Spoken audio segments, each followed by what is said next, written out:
saludo muy especial para todos nuestros suscriptores y para todas las personas que hoy nos acompañan en esta charla que hemos venido realizando a lo largo de estos meses y que busca fundamentalmente mostrar las relaciones entre ideas filosóficas importantes y el desarrollo y la evolución del derecho moderno, el derecho occidental básicamente. Hoy vamos a tratar, o vamos a comenzar mejor, a tratar el tema de las llamadas revoluciones burguesas.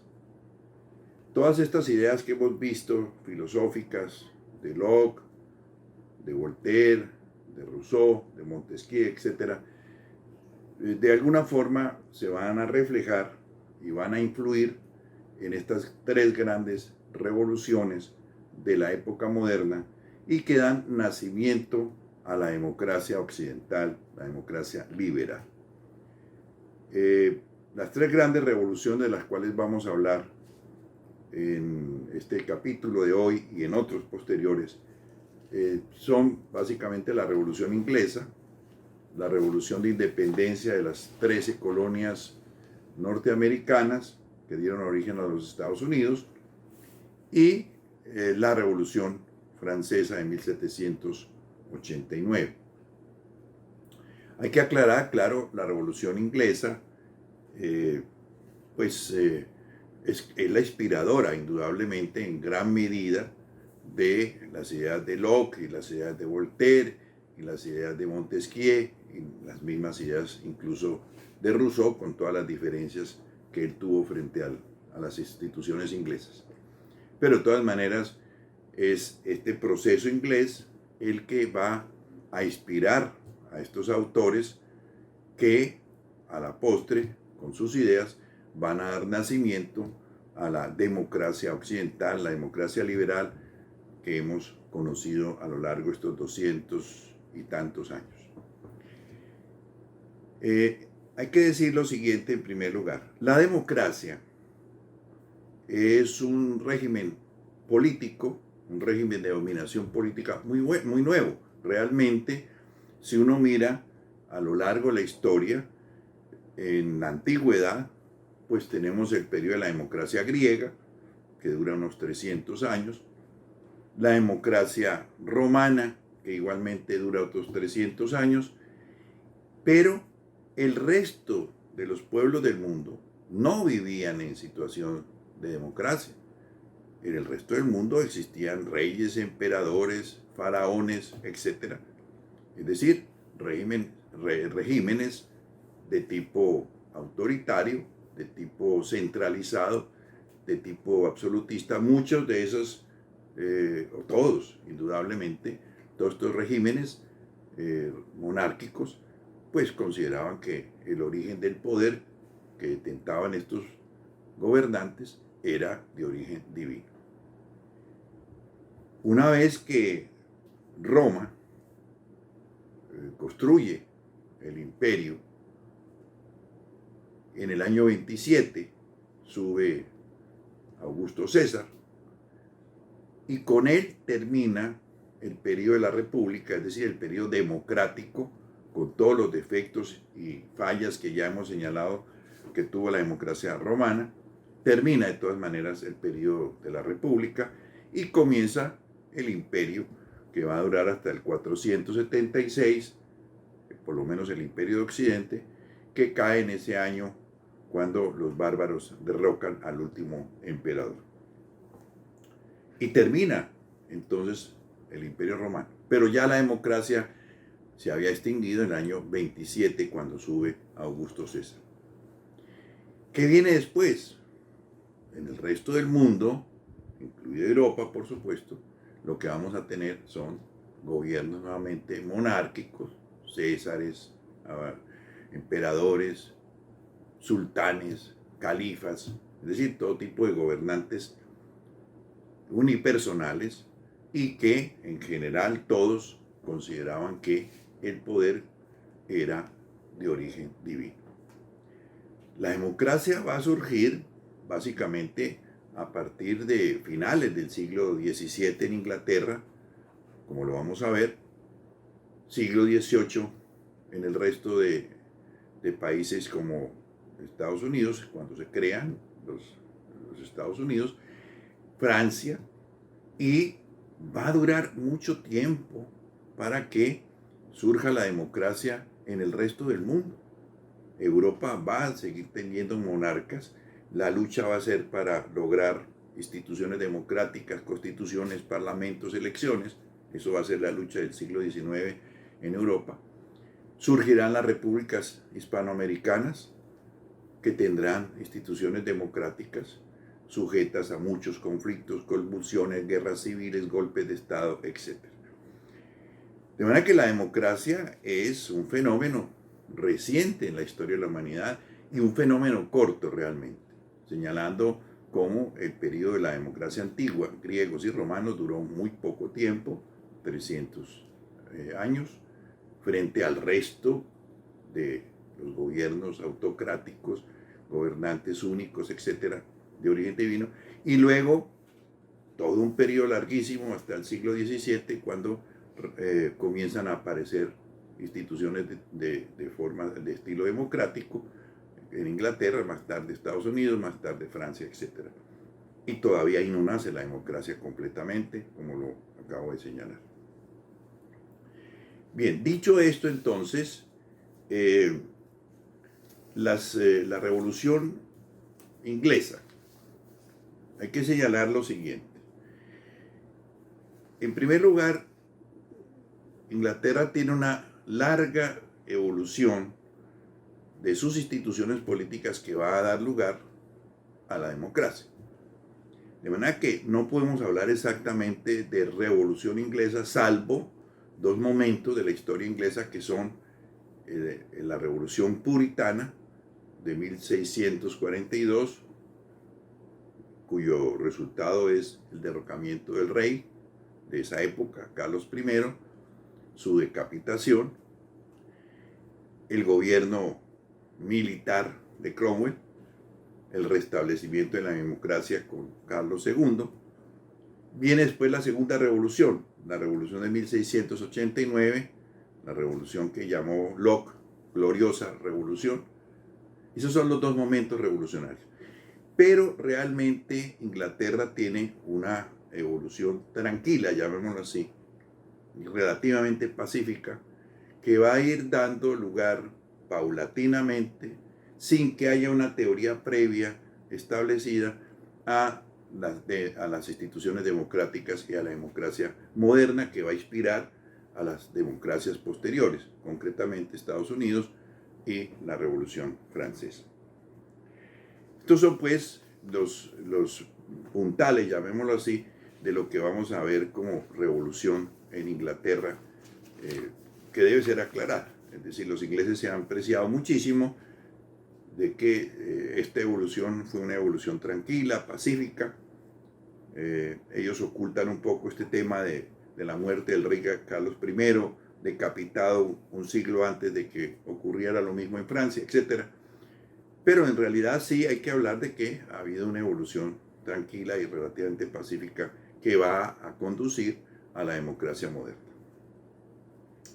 Bien, para este proceso es muy importante y se considera que es el inicio de la democracia liberal, de la democracia inglesa, la célebre Carta Magna de 1215. ¿Cuáles son los antecedentes de esta famosa carta? Pues simplemente el gobierno de Juan Sin Tierra, hijo de un rey muy importante de Inglaterra, Enrique II, y de Leonor de Aquitania, una de las mujeres más célebres de la Edad Media. Juan Sin Tierra se llamó así o fue calificado con este título de Sin Tierra, posiblemente por dos razones, a mi juicio. Una, porque Enrique II quiso distribuir sus dominios entre sus hijos mayores, Geoffrey y Arturo y Ricardo, que llegaría a ser Ricardo Corazón de León, y Juan el menor. Los mayores se opusieron radicalmente a que a Juan le entregara a su padre algún tipo de dominios, particularmente la Aquitania en Francia, que había sido dominio de su madre y que él había heredado por su matrimonio con Leonor de Aquitania. Esa puede ser una de las razones por las cuales se le llamó Juan sin tierra, por la oposición de sus hermanos a que heredara de su padre algún tipo de dominios en Francia. La otra razón es que cuando él accede al poder, a la muerte de Ricardo Corazón de León, que era el rey legítimo de Inglaterra, pues va a perder una serie de dominios en Francia, sobre todo la parte norte, la Normandía y el ducado de Anjou, que eran territorios ingleses de su padre, los pierde a manos de un rey muy poderoso francés, Felipe Augusto. Entonces, diríamos que también por ese motivo podría ser el título de Juan sin tierra. Bien, Juan sin tierra es un monarca sin escrúpulos, es un monarca que se dedica a imponer tributos altísimos a la población inglesa, sobre todo a la nobleza y a la naciente burguesía mercantil. Y incluso hay un famoso impuesto que él crea para los clérigos. En ese momento ya la iglesia ha determinado que debe haber celibato por parte de los sacerdotes en la iglesia católica. Y Juan sin tierra entonces crea un impuesto para los clérigos, permitiéndoles tener sus mujeres, pagando desde luego a la corona un determinado tributo. Es decir, una forma de hacer elusión a una prohibición eclesiástica mediante el pago de un tributo. Y ocurre un conflicto, como es muy frecuente en la Edad Media, con la iglesia, a propósito del nombramiento del arzobispo de Canterbury, que era un obispo Lacton, Stephen Lacton, nombrado por el Papa. Juan se opone a este nombramiento, hay un conflicto abierto entre el rey y el papado. Se trata del papa más poderoso de la Edad Media, Inocencio III, ni más ni menos. Y el conflicto da lugar a que el papa entonces ponga a Inglaterra, decrete con respecto a Inglaterra lo que llama un interdicto. Ese interdicto significaba que los sacerdotes no podrían celebrar sacramentos, el sacramento del bautismo, el sacramento de la extrema unción, no podrían confesar, no podrían celebrar misa, etc. Y para la gente de la Edad Media, pues esta era una cosa terrible, porque los niños nacían con el pecado original y si se morían, pues iban para el infierno, porque estaban con el pecado. Y la gente que estaba moribunda, pues si no tenía la extrema unción, pues también se iba a condenar. La idea de la iglesia, siempre que hacía estos interdictos para obligar a los monarcas a someterse a su poder, era que la gente angustiada por su salvación, pues se rebelara contra el monarca. Esa era la razón de este tipo de interdictos. Con eso los papas obtenían la obediencia de los reyes, porque tenían el temor de que se sublevara la población. Esto no ocurrió en este caso con Inglaterra. Pasa un año y sin embargo la suspensión de ceremonias y sacramentos no afecta mayormente a la población y no hay ningún asomo de rebelión.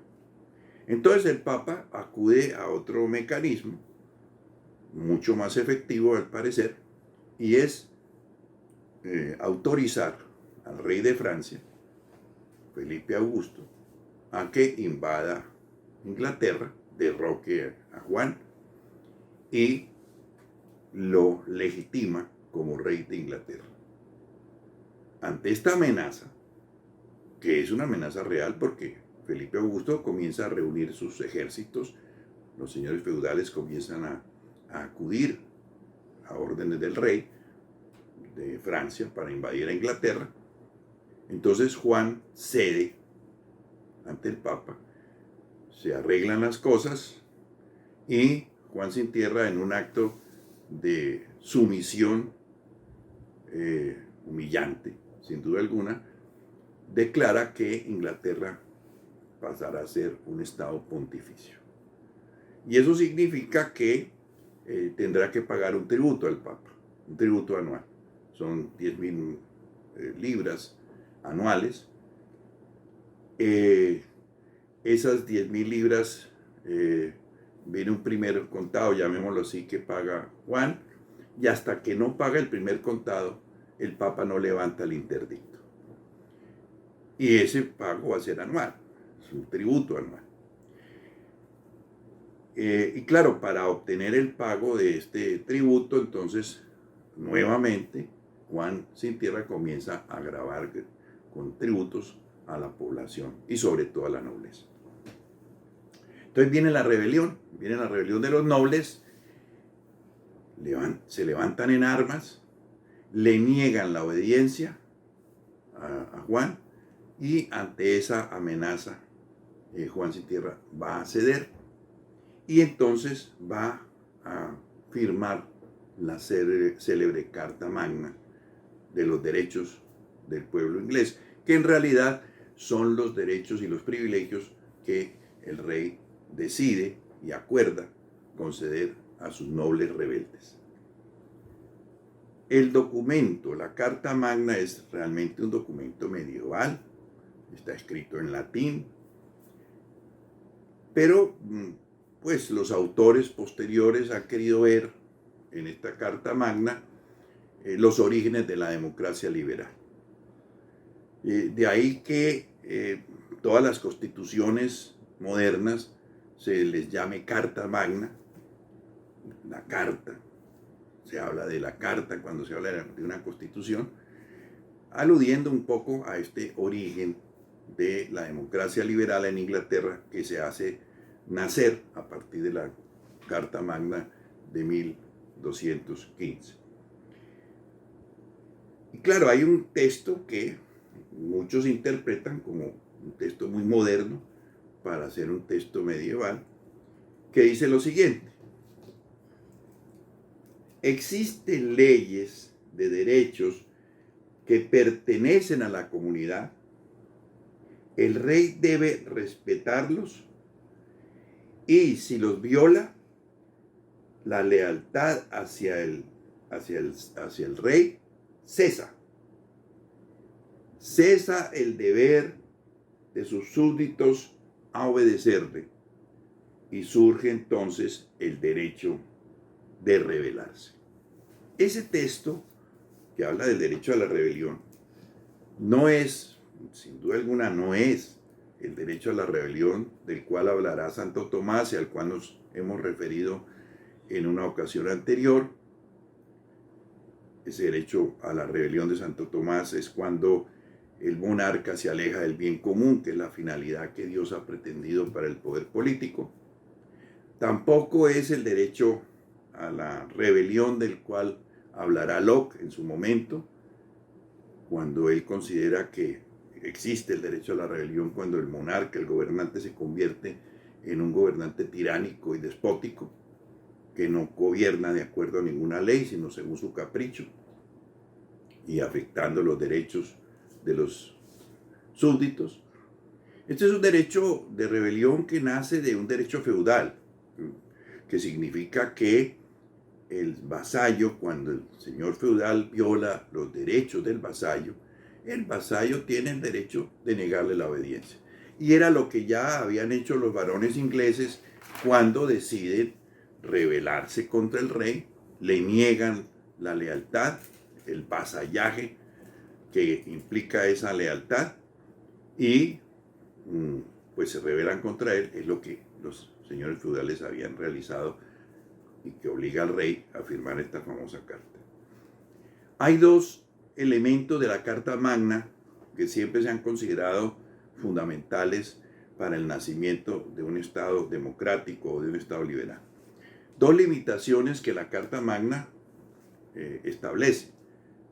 Uno clarísimo y otro no tan claro, pero del cual los autores han derivado el origen de las instituciones liberales. El primero es clarísimo. Dice que el rey no podrá imponer tributos ni cargas presupuestales sin representación. Sin representación quiere decir sin que el Consejo del Reino, en el cual están representados los señores feudales que son eclesiásticos unos y señores feudales civiles otros, sin que ese consejo apruebe los tributos que el rey considera que deben imponerse. No hay impuestos sin representación.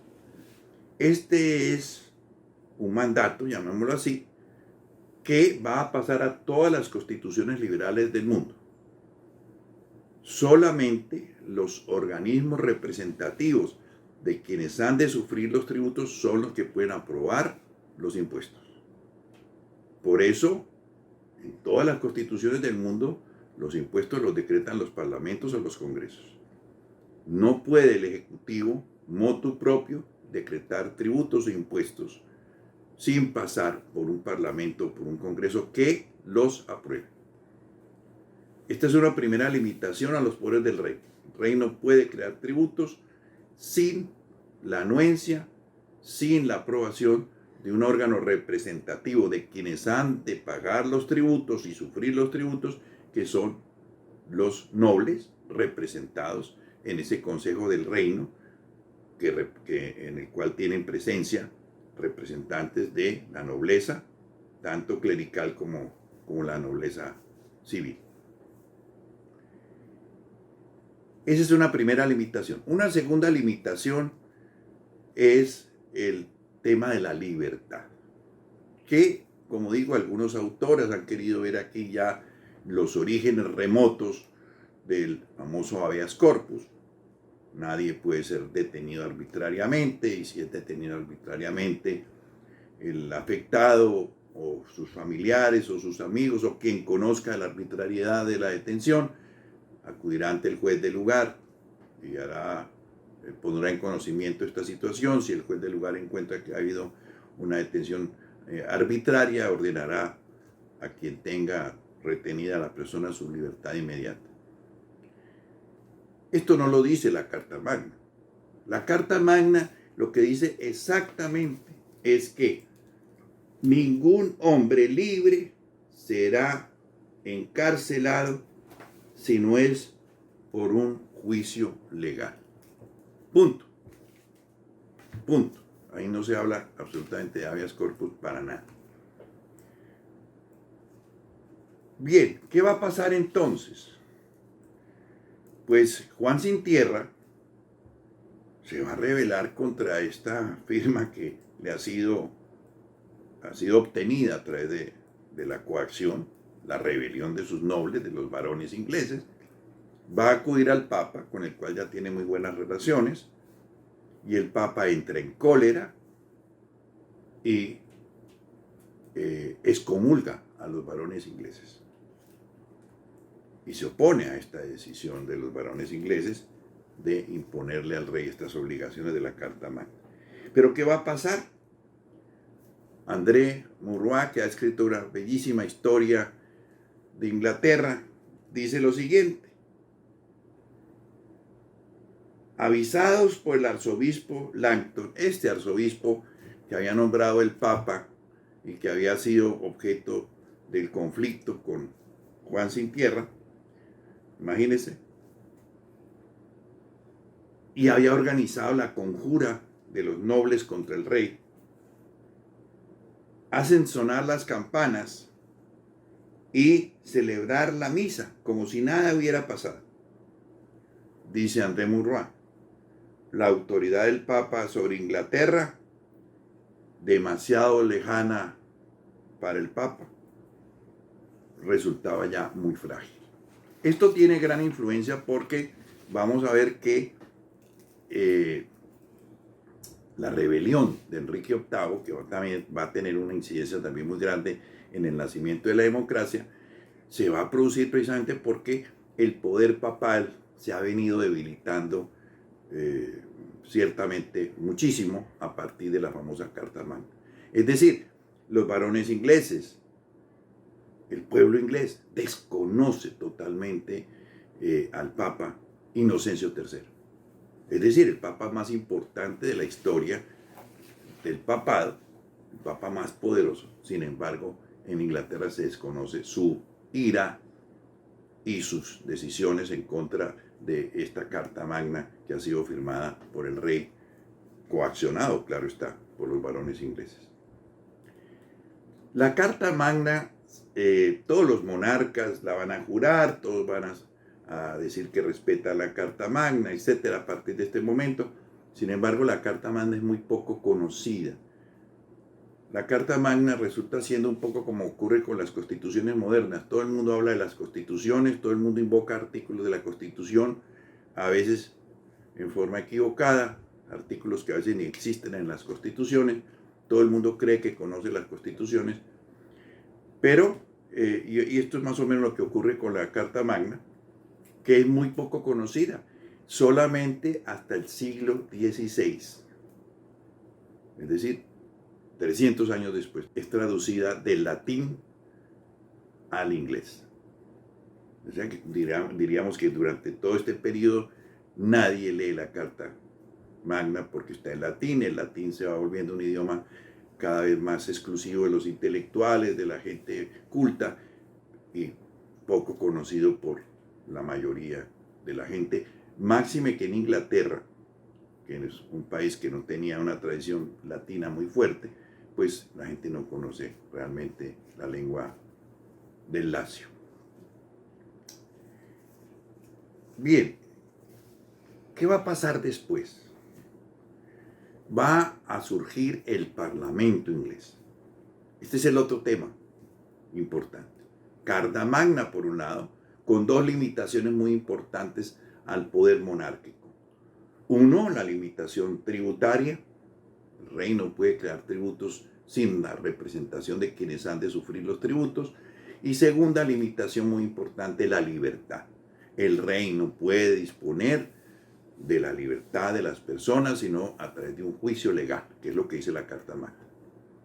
Esas son dos grandes limitaciones fundamentales que establece la Carta Magna a un poder de los monarcas cuando quieren ser absolutistas.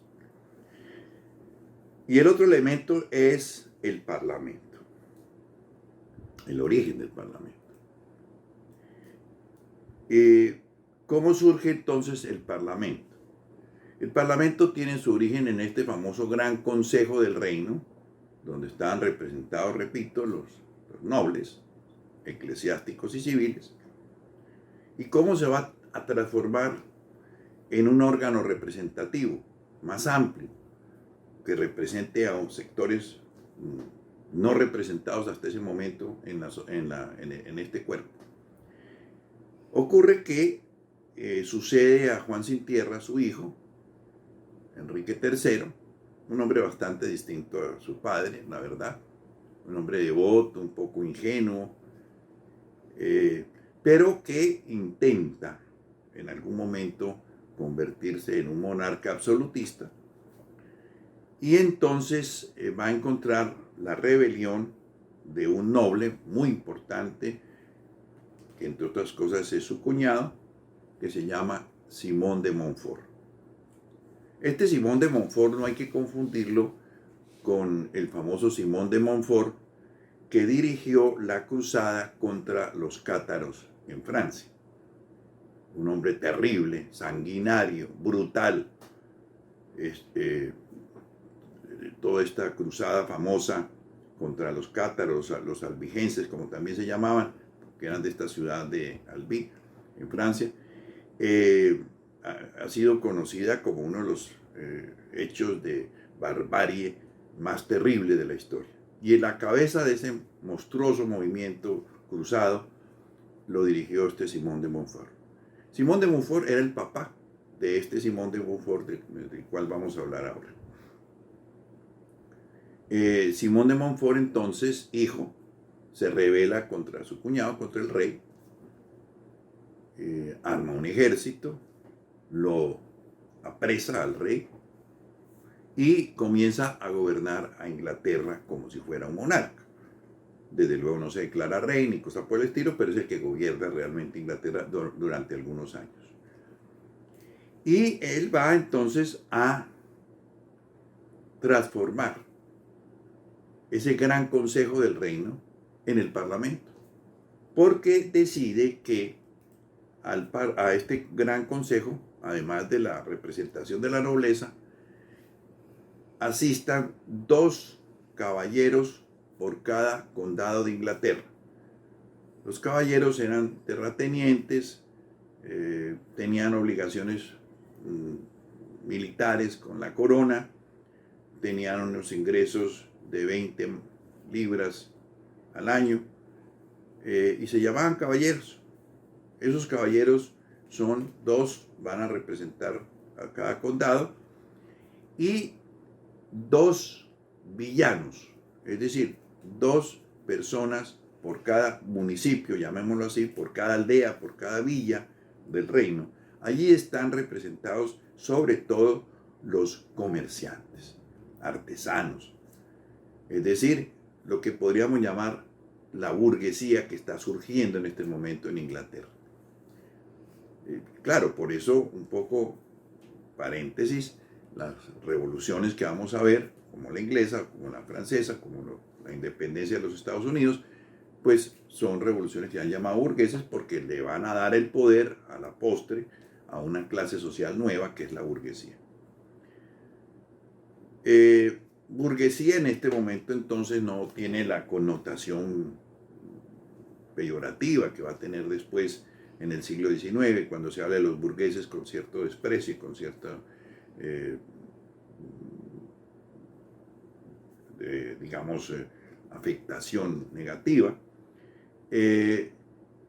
Burgués quiere decir, viene una palabra germánica, burg, que quiere decir fortaleza, o ciudad, o villa, tiene distintas acepciones. No quiere decir nada más. Son las personas que viven en una ciudad, en un poblado. No son habitantes del campo, sino de aldeas o villas. Bien, entonces tendríamos aquí ya un cuerpo que va a tener las características del parlamento. Por un lado, una representación de la nobleza, lo que va a ser después la Cámara de los Lores, y una representación de lo que podríamos llamar ya la burguesía. Unas personas que son terratenientes, que tienen algún poder económico, y personas que son de la burguesía, de la pequeña burguesía que está surgiendo en ese momento en Inglaterra y que va a tener esta representación. Bien, el hijo de Enrique III va a ser el rey Eduardo I, un monarca muy conocido en Inglaterra, muy apreciado. Va a derrotar a Simón de Montfort y va a recuperar pues el poder real. Eduardo I va a mantener esta institución del Parlamento, de manera que él no va a arrasar con el Parlamento que había creado el enemigo de su padre, va a mantener esta institución que va a ser durante mucho tiempo simplemente un organismo de consulta de los reyes, un órgano consultivo sin mayor poder. A veces, no siempre, los monarcas van a reunir este consejo para los tributos que se van a crear, los impuestos, para mantener pues la idea limitativa a la monarquía que la Carta Magna había establecido, pero realmente no tenemos todavía un parlamento en el sentido moderno del término. No sé por qué la mayoría de los autores pasan un poco por alto lo que para mí es el momento clave del Parlamento inglés, que es el momento de la Reforma Anglicana, es decir, el periodo de Enrique VIII, su ruptura con la Iglesia Católica y el papel que en ese momento va a cumplir el Parlamento dentro de la crisis de la escisión con la Iglesia Católica. Para mí es el momento en que el Parlamento inglés va a adquirir la mayor relevancia posible, porque es el momento en el cual el Parlamento inglés va realmente a hacer lo que es un parlamento, va a legislar. Y ya vamos a ver cómo es el tema. Bien, ¿qué pasa con Enrique VIII? Pues Enrique VIII es un hombre culto. Tenemos a veces una idea de Enrique VIII como un ser lujurioso. Bueno, los últimos años de su vida fue una persona que entró en una cierta degeneración, incluso personal. Asumió una gordura enorme, etc. Pero fue un hombre muy culto, un hombre que sabía varios idiomas y que conocía y había estudiado teología. Cuando se produce la reforma protestante de Lutero, Enrique VIII va a escribir un libro contra las doctrinas de Lutero y eso le va a permitir que el Papa lo declare defensor fidei, defensor de la fe. De manera que este es un hombre, en un principio, cercano a mantener la lealtad a la Iglesia Católica frente al cisma protestante. Pero Enrique VIII desea un hijo, está casado con Catalina de Aragón. Catalina de Aragón es hija de los reyes católicos, de Isabel I de Castilla y de Fernando de Aragón. Y su mujer, que él al comienzo la quiere y la aprecia muchísimo, no le proporciona el hijo que él quiere, que desea y anhela, y se enreda allí en amoríos con Ana Bolena, que es una dama de compañía, y comienza entonces el trámite para lograr que la Iglesia apruebe su divorcio y poderse casar con Ana Bolena. El Papa es Clemente VII, es uno de la familia Medici, es un integrante de esa famosa familia de banqueros florentinos. Y Clemente VII no quiere malquistarse con Carlos V. Carlos V es el sobrino de Catalina de Aragón, es decir, de la mujer de Enrique VIII. No hay motivos realmente dogmáticos en la oposición de la Iglesia al divorcio de Enrique VIII. La Iglesia había producido no divorcios, nulidades, como le llama técnicamente el derecho canónico. La Iglesia había autorizado nulidades en muchísimos casos de príncipes, incluso un príncipe cercano en el tiempo, Luis XII, le había sido decretada la nulidad de su matrimonio. Incluso uno de los recursos importantes de la Iglesia eran las famosas bulas de nulidad, que enriquecieron a muchos cardenales, entre ellos a Rodrigo Borja, antes de ser papa. Con estas bulas de nulidad matrimonial se dice que él se enriqueció muchísimo, un negociado enorme que hizo, incluso se le acusó por este tipo de prácticas. En fin, lo cierto es que la Iglesia no tenía ningún resquemor con el tema de autorizar la nulidad. La verdad de las cosas era un tema político. El Papa no quería enfrentarse al emperador, al más grande y más poderoso rey de Europa, y por eso no quiso autorizar el divorcio. Entonces Enrique VIII decide simplemente romper con la Iglesia, proclamarse jefe de la Iglesia, una Iglesia de Inglaterra. Aquí surge ya el nacionalismo, hay una cierta confrontación con el Papa, con un poder extranjero. Aquí es un poder nacional que se va a enfrentar a ese poder exterior que representa el papado. Pero aquí entonces es cuando el Parlamento va a jugar un papel muy importante, porque el Parlamento va a ser el Parlamento de la reforma anglicana. Y ese parlamento va a dictar 3 leyes muy importantes. Estas ya son leyes del parlamento, propuestas por el monarca, por supuesto, por Enrique VIII. La primera ley tiene que ver con el acta de supremacía.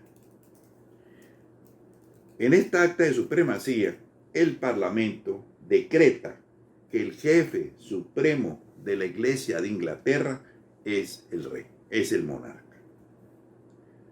Con poderes van a reprimir la herejía. ¿La herejía qué quiere decir? Los que no estén de acuerdo con la Iglesia anglicana, pues son los herejes. ¿Quiénes? Los que sigan manteniendo la idea de que hay que obedecer al Papa, etcétera, como va a ocurrir con el consejero más importante del rey, Tomás Moro, apreciado por él, pero Tomás Moro se va a oponer a esta ruptura, se va a oponer a esta legislación del Parlamento, y entonces el rey lo va a ordenar que se le capture en la Torre de Londres y se le decapite. Esos son ya los herejes. Y segundo, el acta de sucesión. En esta acta de sucesión, el Parlamento anula el matrimonio de Enrique VIII con Catalina de Aragón. Ya para esa época, Enrique VIII se había casado con Ana Bolena secretamente. En este momento, entonces, el Parlamento legitima el divorcio y legitima el nuevo matrimonio del monarca a través de una ley. Y en esa ley, además, se establece que la sucesión del trono va a estar en los hijos de Ana Bolena y Enrique VIII, que por tanto los hijos posibles que había tenido María, una niña que había tenido el rey con Catalina de Aragón, no tendrán derecho a la sucesión, quedan declaradas hijos bastardos. Y el tercer documento, la tercera ley que va a producir el Parlamento, tiene que ver con lo que se llamó el Bill sangriento o el látigo de 6 colas. Bill sangriento porque a partir de esta acta, pues se van a producir toda una serie de persecuciones, ejecuciones, cantidad de obispos católicos se van a oponer al rey, todos van a dar a la cárcel, van a ser ejecutados. Y se llama también látigo de 6 colas porque tiene 6 artículos. Entre los artículos de este documento está, primero, se afirma, imagínense ustedes que en una ley, el acto civil, se va a hacer una declaración teológica. ¿Cuál es la declaración teológica? Se va a hacer la declaración de que en el momento de la consagración en la misa, el pan se convierte en el cuerpo de Cristo y el vino se convierte en la sangre de Cristo. Lo que se llama la transustanciación, el cambio de sustancia. Aunque la forma sigue siendo pan y la forma del líquido que está en el cáliz sigue siendo el vino. Transustanciación. Entonces la ley de las 7 colas, el látigo de las 7 colas va a decir, existe la transustanciación. Segundo, va a declarar la validez del celibato de los clérigos. Esta era ya una disposición de la Iglesia Católica desde la época de Inocencio III, que había sido ratificada en el Concilio de Letrán. Entonces, el Parlamento considera que los clérigos deben permanecer célibes. Esa prohibición de casarse va a ser levantada posteriormente y entonces vamos a tener que los clérigos anglicanos pueden contraer matrimonio posteriormente. Aunque hay una historia un poco curiosa, simpática, del nuevo arzobispo de Canterbury, que va a ser un arzobispo anglicano ya, nombrado por Enrique VIII, Thomas Cranmer, que estaba casado. Y como no podía manifestar que estaba casado, esconde a la mujer en un baúl con agujeros para que pueda respirar y la traslada de un sitio a otro cuando tiene que ir con ella a algún sitio, a otra parte donde se traslada. Entonces la mantiene oculta allí. Cuando ya se levanta esta prohibición, pues puede hacer público su matrimonio.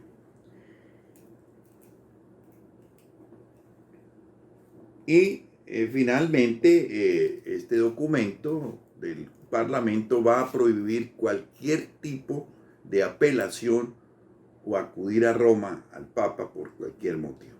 Es decir, esta es la sanción ya definitiva de la ruptura de la Iglesia de Inglaterra con el Papa.